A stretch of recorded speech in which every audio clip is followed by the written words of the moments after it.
हमारे मंडल के सम्मानित अध्यक्ष बड़े भाई मुन्ना जी, जी, सचिन दुबे जी, संचालन कर रहे हैं हमारे अभिभावक मुनि जी मिश्र जी, हमारे छोटे भाई दलित प्रकोष्ठ के सम्मानित जिला के प्रभारी मनोज राम जी, पप्पू यादव जी, उपस्थित सभी हमारे अभिभावक दोस्तों, प्यारे बच्चों, माताओं, बहनों, सब प्रथम आप लोगों को नमन करते हैं, वंदन करते हैं। साथियों, जैसा कि हमारे मनोज बाबू ने कहा कि देश को एक मजबूत नेतृत्व मिला। एक घटना बता करके हम अपनी बात को बताएंगे कि आप उनके आशीर्वाद की बदौलत हमको 2 बार सांसद रहने का मौका मिला।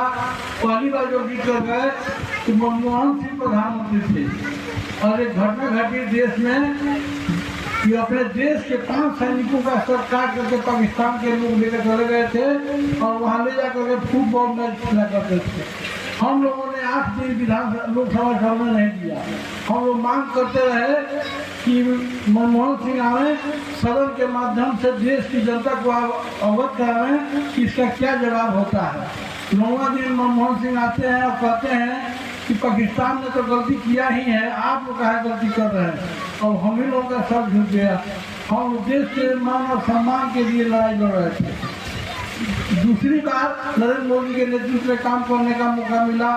पहलगांव में एक घटना घटी। अपने देश के सैनिक आ रहे थे और एक पाकिस्तानी आतंकवादी अपना कार लेकर के उसमें समा गया और पूरा ब्लास्ट हुआ। उसमें बहुत लोग मारे गए।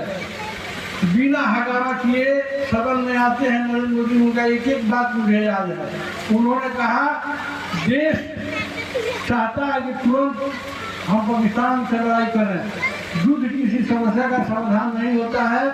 जिस व्यक्ति ने, जिस देश ने, उन्होंने पाकिस्तान का नाम भी नहीं दिया, जो कायरानामा हमला किया है उसको जवाब मिलेगा। कब और कैसे मिलेगा ये हम पर छोड़ दिया जाए। बंद रूम में तीनों सेना के अध्यक्ष को बुला करके, और आप लोगों ने देखा होगा सर्जिकल स्ट्राइक करके जो करारा जवाब दिए, उससे हम लोगों का देश का, हम लोगों का मान और सम्मान बढ़ा। निश्चित रूप से देश को मजबूत नेतृत्व मिला है और इनके नेतृत्व में जो काम हुए हैं सब जाति और सभी धर्म के लोगों के लिए हुआ है। विपक्ष के लोग आरोप लगाते हैं कि भाजपा के लोग समाज को बांटने का काम करते हैं। एक भी काम ऐसा नहीं है जो देश हित में न हो। नरेंद्र मोदी को हम धन्यवाद देंगे, उनके दीर्घायु होने की कामना करेंगे कि देश को जिस शिखर पर ले जाना चाह रहे हैं। दुनिया में भारत पहले स्वर्ण अक्षरों में दिखा जाता था, विश्व गुरु कहलाता था, लेकिन आज भारत की बात कोई सुनता नहीं था। इनके पहले के प्रधानमंत्री के बारे में आप लोगों ने सुना होगा। इन्होंने G20 का सम्मेलन करा करके यह बात साबित कर दिया कि दुनिया इनकी बात सुन रही है। उसमें दुनिया के देश आए थे और यहाँ से इनका गुणगान करके गए हैं।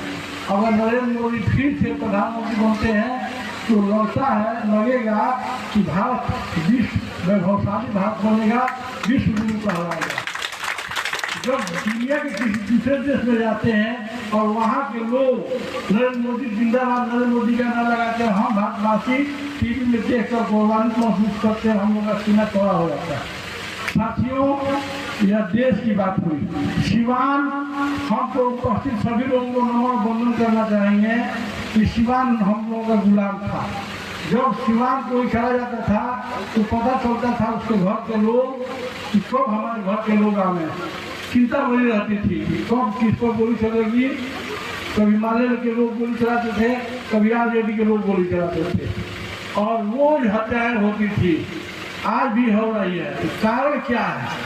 नीतीश कुमार समझते हैं लेकिन समझ कर अनजान बने हुए हैं। हम बार बार कहते हैं मीडिया के माध्यम से, आप लोगों ने सुना होगा कि आरजेडी कोई पार्टी नहीं है, एक अपराधियों और गिरोह है। और इन लोगों का गिरोह का कारण है कि इनका हौसला बढ़ जाता है। जब सरकार में लोग आ जाते हैं तो लगता है कि अब चलिए हम लोगों का कोई विकास मिल गया, हम उनकी बात सुनी जाएगी, प्रशासन के लोग कुछ नहीं बोलेंगे, इसलिए मोटरसाइकिल छीनी जा रही है, रोज लूट डकैती और हत्या हो रही है। साथियों, ऐसे लोगों से निजात पाने के लिए एक विकल्प है भारतीय जनता पार्टी। 25 में विधानसभा की चुनाव है। हम जिस कार्यक्रम में आए हैं मनोज बाबू, आपको बता दें कि हम दरौंदा विधानसभा के 34 नंबर बूथ के हम वोटर हैं। जब हम वोट देने गए तो उस समय हम भी चुनाव लड़ रहे थे। हमारे बूथ पर एक भी राजपूत का वोट नहीं है, या तो दलित बस्ती है और नहीं तो यादव है तो मुसलमान है। रात भर सब लोगों का पैर छुप करके हमने कहा कि अपना बूथ सबसे मजबूत बूथ जीतो, चुनाव जीतो। अगर हम लोग हर बूथ से अपने उम्मीदवार को जिता देंगे तो हम लोग की अपनी जीत हो जाएगी।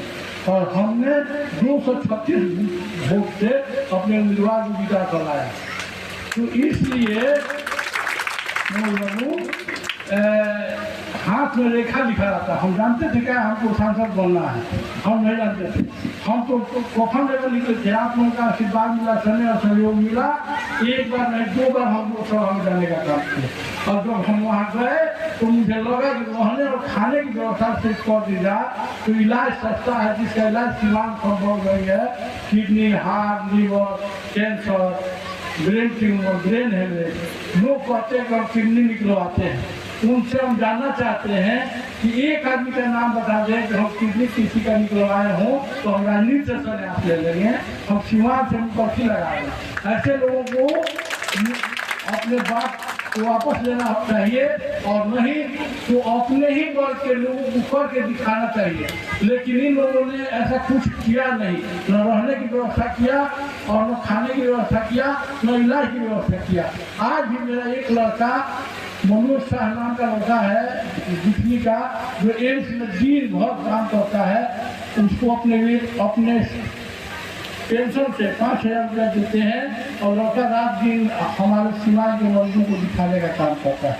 आप लोगों ने टीवी में देखा। साथियों, इन लोगों ने तो कहा कि हमको बातें समझ में नहीं आ रही है कि हम भाजपा के लोगों से लड़े कि विरोधी लोगों से लड़े। पहला प्रेस कॉन्फ्रेंस में लोगों कहा। और जो यहाँ से सांसद बनी है तो जीत कर जब सर्टिफिकेट लेकर निकली तो उन्होंने कहा जियो जियो बाहुबली, सिवान में तुम्हारी हवा चली। सिवान में नरेंद्र मोदी की हवा चली, उनके बाहुबली की हवा नहीं चली। उनका तो हवा हम लोगों ने दरौंदा में निकाल दी है 27,000 वोट से। क्या अनुभव भैया? 27,000 वोट से निकलिए उम्मीदवार खड़ा करके हम लोगों ने कल जीत उठा सिंह को जिताने का काम किया। ऐसे लोगों का समाज में जो अपहरण करता हो, जो हत्या करता हो, जो लूट करता हो, जो डकैती करता हो, ऐसे लोगों का समाज में आज के डेट में कोई पूछ नहीं है और शरीफों का पूछ है। साथियों, आप लोगों को लगता होगा कि हमारे लिए, हमारे समाज के लिए उन 50 में 10 सांसद रहे, क्या किए। तो आपको बताते मुझे हर्ष हो रही है कि इससे पहले इसी सांसद ने दलित वर्ग के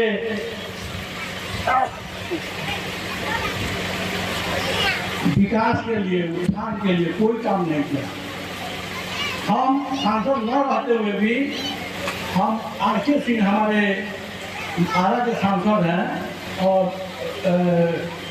हमारे बिजली विभाग के मंत्री हैं। हमने उनसे CSR का पैसा, विशुद्ध रूप से CSR का पैसा ला करके 3 मंजिला बिल्डिंग बनवाए हैं VMC स्कूल के साथ बगल में, और उसमें 12 AC लगाना है, जिसमें 9 AC लग गया है, अभी 3-4 AC लग रही है। साथियों, उसमें सिर्फ और सिर्फ दलित वर्ग के बच्चे और बच्चा पढ़ेंगे। 25 लाख रुपये की लागत से अम्बेडकर जी के नाम पर अम्बेडकर छात्रावास बना है सरकारियों के सामने, उनकी आपने देखा है। साथियों, हम लोगों को अम्बेडकर जी से शिक्षा लेनी चाहिए।